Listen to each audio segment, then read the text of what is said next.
Yun o, so what's up sa inyo Team Palakas. So today meron tayong leftover steak. So wag natin sayangin yan, gawin natin yung beef steak. So sa paggawa nitong beef steak, no, napakadali lang nito. So kailangan mo lang hiwa-hiwain yung steak natin and then mag-prepare ka ng bawang para sa ating marinade. So sa pagmamarinate nito, ilagay mo yung bawang, lagay mo ng lemon or calamansi.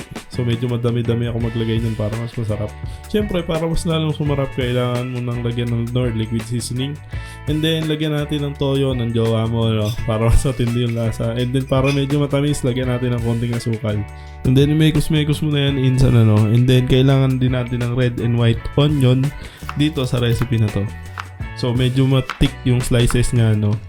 Kasi ipiprito pa natin yan bago natin isama dun sa ating beef steak. So pag medyo malambot na siya, okay na yan. Stir fry naman natin yung ating beef.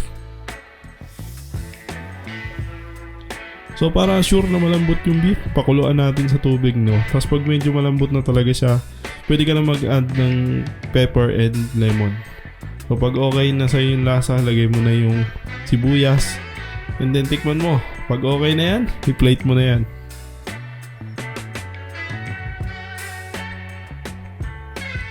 So syempre, ano pa bang masarap kasama ng beef steak?